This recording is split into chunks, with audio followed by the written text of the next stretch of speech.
오늘 제목을 무엇을 잡을까 아침까지 고민했습니다. 무엇이 여러분에게 용기를 줍니까? 무엇이 여러분이 어려운 일을 또 생각할 수 없는 일, 우리가 생각하기 힘든 그 일을 할 수 있는 용기를 줍니까? 잠시 한 20초만 생각해 보겠습니다.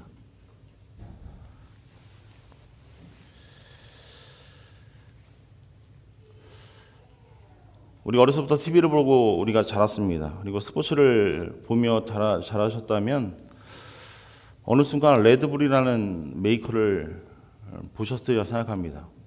모든 익스트림 스포츠의 메인 스폰서가 되어 있는 레드불이라는 회사가 있습니다. 우리가 잘 알고 있는 에너지 드링크의 회사예요.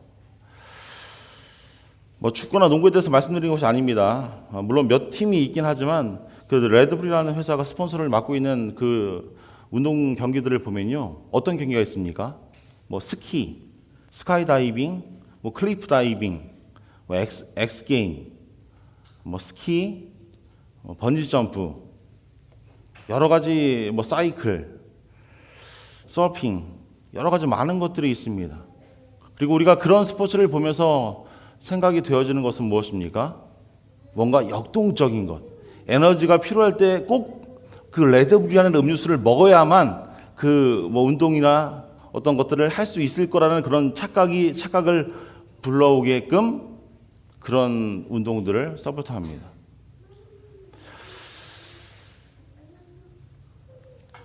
그리고 많은 에너지 드링크 회사들이 그런 스포츠를 후원해 왔습니다. 잘 우리가 눈여겨보면요, 제가 지금 말씀드린 것처럼 그 에너지 드링크를 판매하면서 그들이 가지고 싶었던 이미지를 팔기를 원했다는 거예요. 어떤 메시지를 전달하고 싶었기 때문입니다. 레드불이요, 많은 어떤 익스트림과 많은 활동적인 스포츠를 후원하는 그 이유는요, 한 가지라고 합니다. 너희들에게 용기와 도전이 무엇인지를 내가 주고 싶어, 내가 밀어주고 싶어라는 의미로 그 레드불은 그런 스포츠에만 후원을 한다고 이야기를 하죠. 현실로 다시금 돌아와서요, 사랑하는 여러분, 평범한 우리가 이 에너지 드링크를 마실 때에 우리는 그런 익스트림 스포츠를 하기 위해서 에너지 드링크를 마시지 않습니다. 어떨 때 우리가 에너지 드링크를 마십니까? 어떤 용감한 일을 하기 위해서 우리가 에너지 드링크를 마십니까? 아니죠. 잠을 깨기 위해서. 저는 운전할 때는 꼭 에너지 드링크를 마십니다. 너무 졸려서 에너지 드링크를 한 두 개씩 마시고 운전을 해요. 그리고 시험을 공부하는 우리 학생들은, 미국에서 그렇죠, 많은 고등학생들도요 에너지 드링크를 마십니다. 시험 기간에는. 대학생들은 더하죠. 2캔, 3캔씩 마셔요. 회사 일을 하시는 분들은 마감일을 맞추기 위해 에너지 드링크를 마십니다. 그 에너지 드링크를 마시는 이유는 깨어있기 위해서입니다. 어느 때는 실패할 때가 있어요. 에너지 드링크를 먹어도 눈이 잠길 때가 있어요. 내가 운전을 해야 되는데 에너지 드링크를 2캔이나 마셨는데 왜 졸리지? 우리가 알고 있듯이 진짜 용기는요, 우리가 레드불이나 무슨 몬스터나 셀시우스 같은 그런 에너지 드링크를 마신다고 해서 어떤 용기나 도전의 그런 마음이 우리 안에 샘솟는 것이 아닙니다. 그렇다면 용기라는 것은요, 어디서 오는 걸까요? 어디서 오겠습니까? 인생에서 힘든 일을 할 때 우리에게, 저와 여러분에게 용기를 주는 것은 무엇입니까? 한번 잠시 생각해 보셨으면 좋겠어요. 나에게 용기를 주는 일은 무엇이지? 내가 학교를 다닐 때에, 내가 결혼할 때, 내가 아이들을 낳고 아이들을 키우며 지금의 삶을 살아감에 있어서 나에게 그 시간마다 용기를 주는 것이 무엇이었지를 한번 생각해 보셨으면 좋겠습니다. 저 여러분이 이 세상 가운데서 어떤 크리스찬으로 살면서 어떤 악에 맞서서 싸울 그런 용기, 그 힘을 주는 것은 무엇이었습니까? 우리 사회가 상식적이지 않은 이 사회에서 살아가면서 많은 싸움인데요, 이 싸움 가운데 우리가 지지 않고 우리가 이 싸움 가운데 맞닥뜨리며 살아갈 수 있는 그 용기를 주는 것은 무엇이었습니까? 교회와 우리가 몸담고 있는 지역사회와 우리 가족 안에 있는 많은 문제들 가운데 어떤 우리가 눈에 보이지 않지만 언어적인 폭력도 있을 수 있고요, 많은 수많은 폭력들을 이기며 그 상황 가운데 살아갈 수 있는 용기를 주는 것은 무엇이었습니까? 오늘 우리가 묻는 질문은 이것입니다. 무엇이 저와 여러분에게 용기를 주는 것입니까? 이 문제를 가지고 우리 오늘 말씀을 들으셨으면 좋겠어요. 무엇이 나에게 용기를 주었지?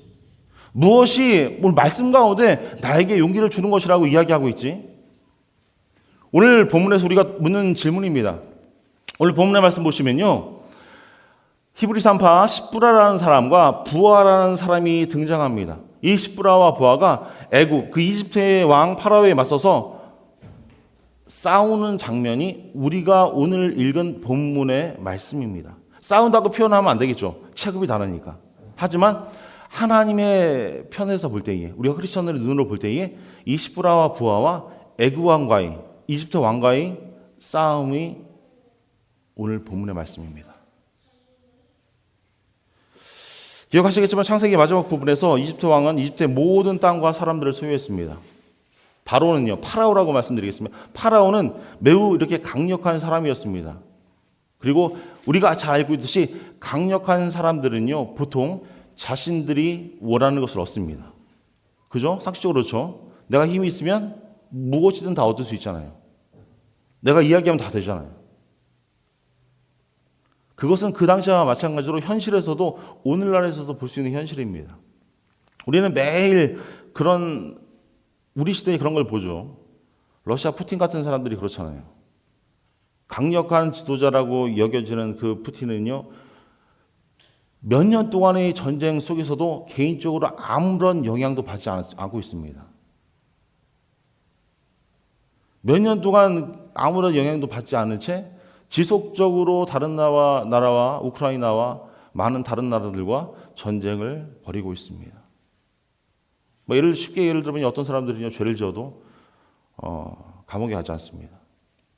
회사에서 어떤 사람은요, 큰 일을 저질러도 해고도 되지 않고요, 그냥 여전히 다른 사람들을 괴롭히며 직장 생활을 하는 사람들이 있습니다.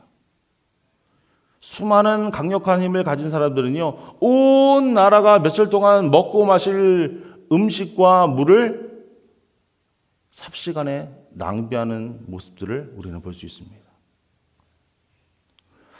강력한 사람들은요, 보통 원하는 것을 얻습니다. 오늘 성경에 이 애굽 왕 파라오는요, 이처럼 강력한 사람이었고, 이 사람이 생각한 그 생각은요, 그 당시의 배경 가운데 히브리인 인구를 억제하기를 원했습니다. 히브리 사람들이 애를 막 줄줄줄 낳는 거예요. 그것이 가장 큰 문제였어요. 이집트 사람들의 학대와 억압에도 불구하고 이스라엘 사람들이 날로 번성하자 파라오는요, 히브리 산파를 불러서 이렇게 이야기하는 거예요. 여인들이 아이를 받을 때에 남자아이는 어떻게 하라고 해요? 죽여라. 이런 상황에서 이 십브라와 부하는 무엇을 할 수 있었겠습니까? 왕이 이렇게 시키는데 무엇이 그들에게 왕의 명령에 반대하는 그 일들을 할 수 있는 용기를 줄 수 있었습니까? 15절을 보면 답은 분명하다고 생각할 수 있습니다. 15절 말씀이에요. 애굽 왕이 히브리 산파 십브라라는 사람과 부하라는 사람에게 말합니다. 애굽 왕이 산파들에게 이렇게 말했다라고 성경은 기록하고 있어요. 이 십브라와 부하는 무엇입니까? 직업이 산파예요. 아이를 받는 역할을 하는 사람. 그런데 이 사람이 혹시 히브리인이라면 자기 민족을 죽이지는 않을 겁니다. 상식적으로 그렇죠. 내가 내 민족을 어떻게 죽여요? 그런데 문제는 본문에서 이 십브라와 부하라는 사람의 어떤 국적에 대해서 명확하게 나와 있지 않다는 사실입니다. 십브라와 부하라는 사람이 정말 히브리 산파라고 이야기하지만 어떤 학자들은요, 히브리인을 보살피는 이집트인 산파라고 기록하는 분들도 계세요. 그리고 대부분이 히브리 산파라고 기록합니다. 하지만 이 사람들이 히브리인이라고 직접적으로 기록하는 어떤 주석도 어떤 근거도 없습니다. 여러분, 출애굽기 1장의 나머지 부분을 살펴보면요, 이 산파들에게 내린 이 명령은요, 히브리 사람들을 이용해서 히브리 남자 아이들을 죽이려 한 것입니다.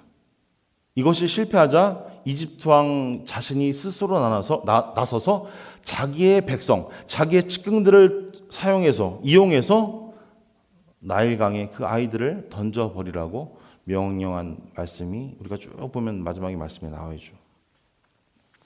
파라오는 항상 이집트인을 이용해서 히브리인을 죽였습니다. 그런 구절에서 이렇게 말씀하죠. 그 백성, 자기의 백성을 통해서 그렇게 하고요. 22절 말씀 보시면요. 그의 모든 백성을 통해서 다시금 그렇게 합니다. 그러므로 우리가 읽은 15절 말씀 보시면요. 같은 일이 일어날 가능성이 큰 거예요. 파라오는 이집트인을 이용해서 히브리인을 여전히 죽이고 있습니다. 만약에 산파가 이집트인이라면 그들이 가진 어떤 국적이 내가 이집트인이라고 해서 나에게 용기를 준다고 말할 수 없어요. 그럼 우리가 생각해 볼 것이죠. 이 사람이 이집트인이 아니라면 왜 이 아이들을 죽이지 않았을까? 그것이 어떻게 보면 직업윤리라고 생각할 수 있습니다. 그들은 아이들을 받는 역할을 했어요. 조산사입니다. 생명을 받아내는 일이지 생명을 빼앗는 일이 아니에요. 수십 년 동안 아마 그 일들을 감당했을 겁니다. 그리고 그들은 자신의 명예로운 조선사의 어떤 라이센스가 있었을지 모르지만 그런 면허를 보호하고자 했었을 거예요. 그런데 만약에 아기를 죽였다면 그들은 다시는 그들이 가진 그 산파의 역할을 행사할 수 없을 것입니다. 실수로 아이가 나오다가 죽을 수 있겠죠. 하지만 살아나온 아이를 죽인다는 것은 이들이 보기에 말도 안 되는 행위였어요. 그래서 어쩌면 이들은 자신의 어떤 직업을 지키기 위해서 그 파라오와 맞섰을 것입니다. 하지만 우리가 잘 알고 있죠. 이들이 아이를 죽이지 않는다면 그들에게는 어떤 면허도 어떤 자긍심도 남아있지 않을 겁니다. 왜요? 왜 그럴까요? 그 파라오가 그들을 죽일 것이기 때문에. 그들은 직업을 잃을 겁니다. 강력한 왕에게 복종하지 않을 때에 다른 무엇도 의미가 없기 때문이에요. 왕은 죽일 권한이 있고요. 강력한 힘이 있고요. 아마도 그들을 죽일 겁니다. 왜요? 내가 명령한 그 명령을 준행하지 않았기 때문에, 따르지 않았기 때문에. 그래서 이 산파들은요, 자신을 보호하기 위해서 아마도 이 바로에게 맞서지 않을 겁니다. 다시금 돌아가서요. 그럼 그들의 용기는 어디서 나왔습니까? 내가 국적이 이집트인이라 내가 가진 직업이 산파라는 직업이 있기 때문에? 아니에요. 그들의 용기는 어디서 나왔을까요? 오늘 계속 본문을 읽어보면요. 17절에서 그 답을 찾을 수 있습니다. 우리 17절 같이 읽어보겠습니다. 시작. 그러나 산파들이 하나님을 두려워하여 애굽왕의 명령을 어기고 남자 아기들을 살린지라. 산파들은 누구를 두려워했습니까? 하나님을 두려워했어요.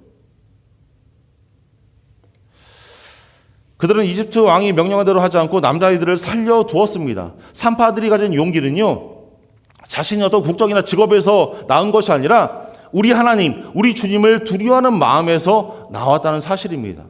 다시요, 산파들은 이집트의 강력한 왕에 맞설 수 있었습니다. 어떻게 해요? 그들은 더욱 강력한 왕을 두려워했기 때문에. 우리 눈에 보이는 그 파라오, 애굽의 파라오, 이집트의 파라오보다 더 눈에 보이지 않지만 더 영향력 있고 더 무섭고 더 강력한 왕을 두려워했기 때문에. 이 산파들은요, 하나님을 알았기 때문에 죽음을 그냥 감당할 수 있었습니다. 내가 죽으면 죽는 거지. 이 산파들은요, 파라오를 두려워하지 않았습니다. 그저 누굴 두려워해요? 하나님을 두려워한 거예요. 주님을 두려워한 겁니다. 그리고 주님을 두려워하는 것이 그들에게 용기를 주었다는 사실을 우리가 말씀을 통하여 볼 수 있는 거예요. 사랑하는 여러분, 출애굽 전체 이야기는요, 하나님께서 그 백성을 은혜로 이끈 사실, 가나안으로 이끈 그 사실을 우리에게 보여주고 있습니다. 하지만 더 깊이 보면요, 이 출애굽의 이야기는요, 그 사실, 그 과정 하나하나를 통해서 하나님에 대해서 우리가 얼마만큼 두려워해야 되는 그것에 대해서 우리에게 가르쳐 주는 것이 출애굽기입니다. 그런 관점으로 한번 출애굽기를 다시금 읽어보셨으면 좋겠어요. 하나님이 이 상황을 통해서, 이 기적을 통해서, 이 역사를 통해서 나를 두려워해야 돼 라고 우리에게 말씀하시는 거예요. 많은 사람들이요, 각각의 상황에서, 각각의 단계에서 그것들을 깨닫습니다. 모세는 어떻습니까? 그 조상들이 섬기던 여호와 하나님을 만난 것은요, 광야에서 불붙은 그 가시덩불 사이에서, 가시 떨기나무 사이에서 하나님을 보게 되었습니다. 그의 나이 80이 다 된 때였어요. 모세의 편에 아무도 없었고요. 하나님을 보게 되었을 때에 그 마음이 어땠을까요? 아마 무서웠을 거예요. 두려웠을 거예요. 애굽에서 출애굽할 때에 하나님께서 여러 가지 재앙을 주셨을 때에 그 재앙이 닥치자 히브리 사람들은 하나님을 두려워했습니다. 6월절 이후에 파라오는 마침내 하나님을 두려워하여 사람들을 놓아주게 되었습니다. 출애굽은 하나님의 권능을 극적으로 보여주는데 더 많이 보면 볼수록 더 두려워집니다.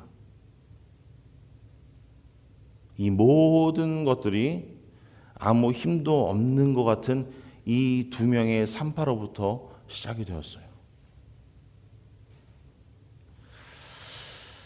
사랑하는 여러분, 주님에 대한 두려움은요, 세상 사람들이 보기에 무력한 자들로부터 저는 발견된다고 생각합니다. 오늘 본문에서 지위와 권력이 없는 이 두 여성들은요, 불타는 떨기나무 속에서 덜덜 떨며 두려웠던 그 모세를 보여줍니다. 이 여성들은 이집트의 어떤 엘리트 여성이 아니에요. 그들은 사회에서 가장 중요한 사람들이 아니었습니다. 그저 아이를 받아내는 그런 일들을 했어요. 그냥 단순한 그런 산파였고요.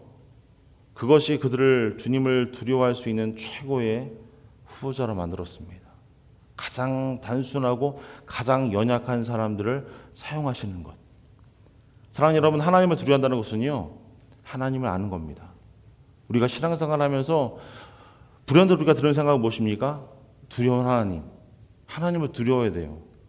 우리가 말씀 열심히 읽으시죠? 열심히 기도하시잖아요. 그런데 삶에 볼 때요, 그 말씀이 열심히 읽는 것이 나타나지 않고요, 열심히 기도하는 것이 우리 삶에 나타나지 않습니다. 그 이유는 무엇입니까? 열심히 말씀 읽어도요, 무슨 부적처럼 좋은 말씀만 내가 받아들입니다. 흡수합니다. 나에게 복이 되고 내가 풍성해지고 내가 평안해지네. 내 자손이 번성하네. 내가 잘 될 거야. 하나님께서 모든 것들을, 나의 무거운 짐들을 다 제하해 주셔서 나는 편하게 살 수 있을 거야. 좋은 말씀만 내가 흡수합니다. 받아들입니다.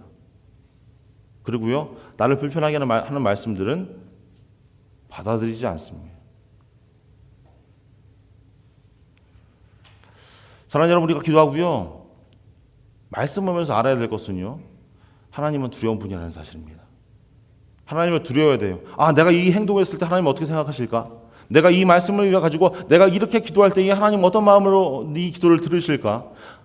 내가 크리스찬으로서 이렇게 삶을 살아가는데, 내가 바이셀리 하나님 교회 공동체로서 이렇게 살아가는데 하나님은 나의 모습을 보시며 어떻게 생각하실까를 우리의 삶 속에 신앙생활을 하면서 늘 다시금 되돌아보아야 돼요. 내가 하나님은 아니지만 하나님이라면 어떻게 보실까? 사랑하는 여러분, 하나님에 대한 지식은요, 우리같이 어떤 연약하고요, 무력한 우리 사람들의 사이에서 발견될 수 있습니다. 기독교 역사를 쭉 보세요. 항상 그렇게 일어났습니다. 기독교 역사를 공부해 보면요, 처음부터 이것이 어떤 무력한 자들로부터 시작한 종교가 기독교예요. 어떤 기득권을 가지고요, 힘 있는 자들이 모여서 이제 우리가 기독교를 가장 강대한 그런 기독교로 만들어야지, 이런 취지로 만들어진 게 기독교가 아닙니다. 연약한 자들이 모여서 335에 모여서 그들이 열심으로 노력하고 그들이 복음을 증거하고 그것이 커져서 기독교가 된 거예요. 기독교는 무력한 자들이 주님을 두려워하는 법을 배우면서 점점 시작하게 되고 점점 성장하게 되었습니다.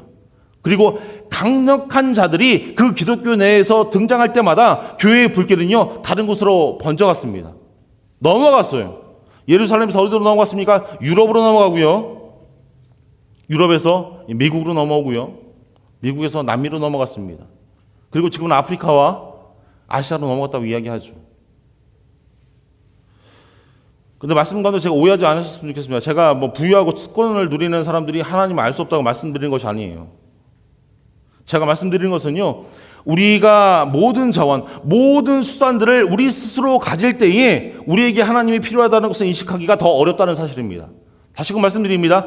우리가 모든 자원들, 모든 수단들을 내 스스로, 나의 힘으로 자족할 수 있다는 마음을 가질 때에 우리에게 하나님이 필요하다는 사실을 인식하기가 어렵다는 거예요. 왜요? 내가 다 할 수 있는 하나님이 뭐가 필요하겠어요? 팀 켈러 목사님이 이렇게 말씀하십니다. 하나님의 은혜를 원한다면 우리들에게 필요한 것은 오직 필요한 것이라고 이야기해요. 그렇기 때문에 주님에 대한 두려움은 종종 우리같이 연약한 사람들을 가운데 사이에서 발견될 수 있는 겁니다. 사랑하는 여러분, 하나님에 대한 지식은요, 하나님에 대한 필요에서 나옵니다. 하나님이 내가 필요하지 않은데 내가 왜 하나님을 알려고 하는 지식에 가까이 가겠어요? 내가 하나님을 필요가 없는데 왜 하나님께 기도하고 하나님의 말씀 가운데 바로 서기 위해서 우리가 노력해야만 합니까? 내가 하나님이 필요 없는데 왜 예배장에 나와서, 예배의 자리에 나와서 이렇게 옷을 예쁘게 입고 정결한 모습을 가지고 하나님께 예배를 드립니까? 우리는 우리에게 하나님 필요하던 것을 깨달을 때에 하나님을 알게 될 줄로 믿습니다. 아멘. 그때야 우리는 하나님께 가까이 갈 수 있는 거예요. 우리가 가장 큰 도전에 직면하게 되었을 때에, 어떤 삶에서 공허함에 빠졌을 때에 우리는 하나님을 두려워하는 법을 배웁니다. 오늘 시브라와 부하가 그 파라오 앞에서 공허하고 무력하게 된 것도 바로 이런 이유예요. 여러분 어떻습니까?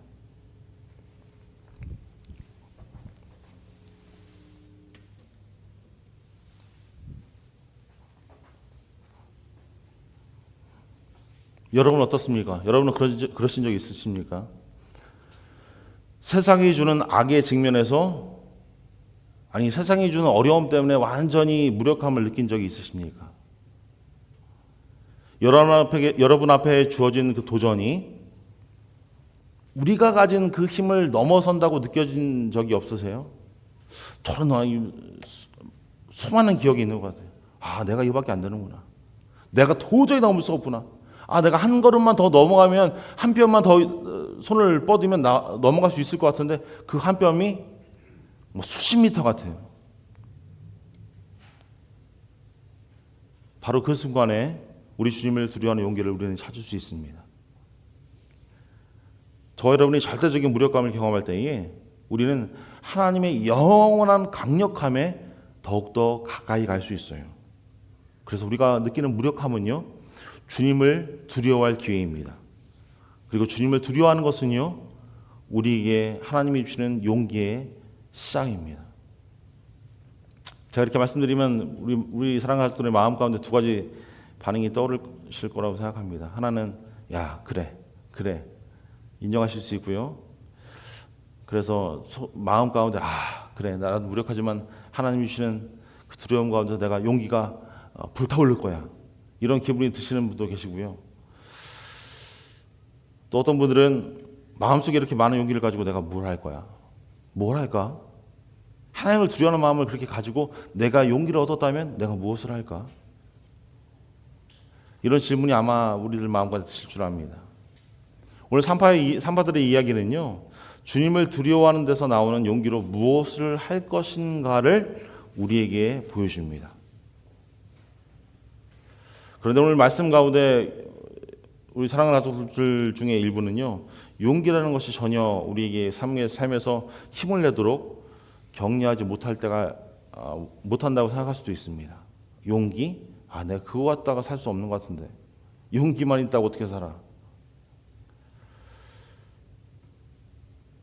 사랑하는 여러분, 저와 여러분은 악에 직면했을 때에 완전한 무력감에 빠질 때가 있고, 어쩌면 용기가 우리 삶에서 나타나지 않을 수도 있습니다. 우리가 주님을 두려워했지만 그 문제들을 우리가 막을 수 없었습니다.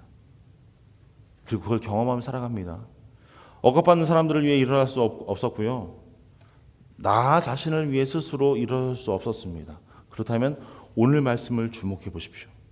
오늘 주님을 두려워하는 마음은요, 우리에게 참된 용기를 우리에게 허락합니다. 먼저 용기로 무엇을 할지를 한번 살펴보기를 원합니다. 우리가 주님을 두려워하면요, 용기가 생기지만, 용기가 생긴다고 해서 물론 상식을 벗어나서 이상한 짓을 한 그런 용기가 아닙니다.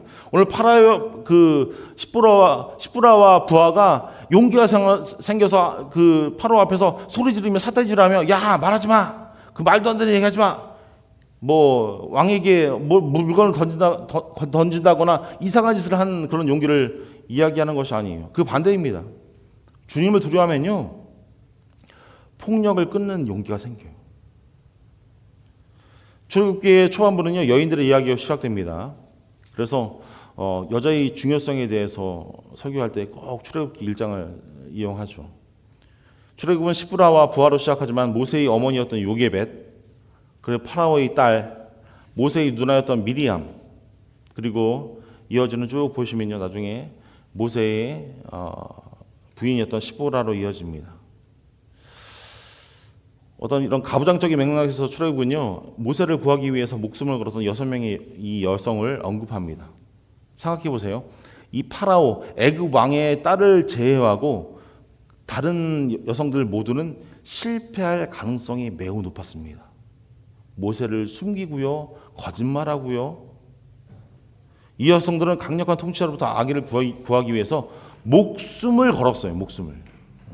우리가 오늘 모세 얘기는 보지 않았지만 모세가 살아난 그 기적은요, 많은 여성들이 목숨을 걸고 모세를 살렸기 때문에, 아니 더 큰 기적은, 더 큰 이유는 하나님께서 살리셨기 때문이지만 하나님께서 이 여성들을 통하여, 이 여인들을 통하여 모세를 살리셨기 때문에 모든 출애굽의 어떤 시발점이 거기서 시작된 거예요. 오늘 18절 말씀입니다. 애굽 왕이 산파를 불러 그들에게 이르되 너희가 어찌하여 이같이 남자아이를 살렸느냐라고 이야기합니다. 오늘 18절에서 파라오가 그들을 부르는 겁니다. 불러들었을 때에 이 시브라와 부하는요, 파라오가 자신들을 그냥 죽이고 아기들을 죽일 방법을 아마도 죽이리라 생각했을 거예요. 하지만 그렇지 않았습니다. 요점은 무엇입니까? 이 말씀의 요점은요, 이 시브라 부하가 그 아이들을 살리는 그 과정들을 성공할지의 여부가 아니에요. 이 시브라 부하가 열심히 노력해서 한 명이라도 히브리 남자 아이들을 더 많이 살려야지, 그것에 성공해야지, 여기에 포커스가 맞춰 있는 것이 아닙니다. 포커스는 이거예요. 하나님을 두려워하는 것은요, 하나님을 신뢰하는 것임을 이 시브라 부하가 우리에게 보여주는 것이 포커스입니다. 한 명을 살리고 그들이 죽음을 당하였다 손치더라도 그들이 마음 가운데 내가 하나님을 두려워해서 이 한 명이 히브리 남자 아이라도 내가 살려야지. 그 이유는 하나님을 신뢰했기 때문이에요. 사랑하는 여러분, 우리가 하나님을 신뢰하면 우리 삶에 어떤 일이 일어날지 우리는 그리 많이 생각하지 않을 수 있습니다. 그래서 우리가 왜 걱정하고 근심합니까? 왜 밤에 누우면 여러 가지 많은 근심 때문에 잠이 안 오고요, 여전히 아침에 일어나면 그 근심들로 인해서 걱정하며 하루를 시작합니까? 하나님을 온전히 신뢰하지 못해서요. 우리는 이런 착각이 있습니다. 우리가 스스로 옳은 일을 최대한 하고 나머지는 하나님께서 하실 것이라고 생각합니다. 아니에요. 하나님께서 모든 것을 다 하시고 나머지 우리가 할 수 있는 부분만 저와 여러분들이 할 수 있는 줄로 믿습니다. 그렇게 신앙생활 하셨으면 좋겠어요. 하나님이 다 하실 줄로 믿어요. 그리고 우리가 해야 될 부분만 하나님께서 맡겨주시는 겁니다. 사랑하는 여러분, 주님을 믿고 나 자신의 역할을 다한 모든 여성들을 보면서 우리는 무슨 생각을 할 수 있습니까? 이 여인들이 모세를 살기 위해서 적어도 6명의 용감한 여성들이 자신의 역할을 감당해야만 했습니다. 여러분들이 바로 이곳에 있기까지 얼마나 불리한 상황, 얼마나 어려운 상황, 얼마나 어려운 그 체제 가운데서 저항하는 사람들이 필요했습니까? 저항하는 여성들이 필요했습니까? 여성이라고 말씀드리면 그 어머니가 생각나죠. 하지만 우리의 힘든 어떤 여건 속에서 나를 도우셨던 어른들을 한번 생각해 보셨으면 좋겠어요.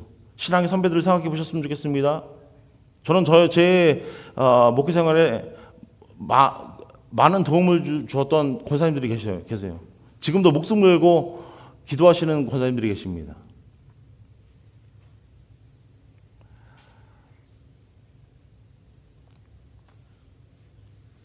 이상한 방법으로 아이를 갖게 된, 어쩌면 수치심을 감수하고 온 세상에 기쁨을 가져다 준 마리아를 생각해 보십시오. 그들이 보여준 모범은요, 여러분에게 무엇을 하라고 부르고 있습니까? 그들이 삶에서 보여준 이야기는요, 무엇입니까? 정말 주님을 두려워하는 마음에서 어떻게 용기를 찾고 또 가족과 교회와 가정 가운데 일어나는 많은 폭력과 많은 문제들을 어떻게 끊어야 되는지를 우리에게 보여주고 있지 않습니까? 사랑하는 여러분, 주님을 두려워하는 마음이 이 세상에 일어나는 어떤 폭력, 우리 가정 간에, 교회 안에 일어나는 폭력, 육체적인 폭력만 이야기하는 것이 아니에요. 마음의 폭력, 말하지 않아도 상처를 주는 그런 폭력, 그런 것들을 끊을 용기를 줄 줄 믿습니다. 사랑하는 여러분, 주님을 두려워하는 마음, 우리에게 그 마음은요, 주님의 백성을 주님과 함께할 자리를 허락해 주신 줄로 믿어요. 여기 우리 예배하고 계는 우리 가족들 중에 마음과도 이런 생각이 드실 수 있으면 내가 용기가 없다고 느끼시는 분 계시죠? 용기가 없다고 느껴져서 오늘 말씀이 도통 나에게 이해가 되지 않는데, 그렇다면 21절 말씀에 주목해 보셨으면 좋겠어요. 그 산파들은 하나님을 경외하였으므로 하나님이 그들의 집안을 흥왕하게 하신지라. 다시 한 번 말씀드립니다. 산파들이 하나님을 두려워하는 것을 보시고 하나님께서 그들의 집안을, 그들의 가족을 번성케 하셨다라고 말씀합니다. 사랑하는 여러분, 주님을 두려워하는 것이요, 하나님을 두려워하는 것이 우리에게 용기를 줍니다. 용기는 보상입니다. 보상. 용기는 보상이에요. 뭐에 대한 보상이에요? 우리가 하나님을 두려워해야 하나님께서 나에게 용기를 주신다는 거예요. 오늘 본문은요, 산파들이 용기가 있어서 집안을 번성케 하셨다고 말씀하고 있지 않습니다. 그 산파들은 어떻게 했기 때문에? 용기가 있는 것이라 하나님을 경외하였기 때문에. 하나님을 경외하였기 때문에 그 집을 번성케 하셨습니다. 그들은 하나님을 두려워하였기 때문에 번성케 하셨어요. 오늘 저와 여러분은요, 스스로 생각하기에 우리는 약하고 어느 때는 너무 슬프고요, 크리스천 삶이 너무 부담스러울 수 있습니다. 저도 목회자의 삶이 부담스러울 때가 있어요. 내가 이거밖에 안 되는데 내가 목회를 제대로 할 수 있을까? 여전히 매일 똑같은 질문을 하면서 저는 목회합니다. 오늘도 좀 더 바로 서야 되는데, 더 나아져야 되는데, 더 성장해야 되는데. 우리는 우리의 삶 속에서 삶에 어떤 도전할 수 있는 용기를 받지 못했던 날들을 기억할 수 있습니다. 내가 그때 보니까 내가 하나님을 열심히 믿었던 것 같은데 내 삶이 자꾸만 꼬꾸라져지고 다른 사람들이 보기에 넘치산들보다 못한 삶을 살았는데.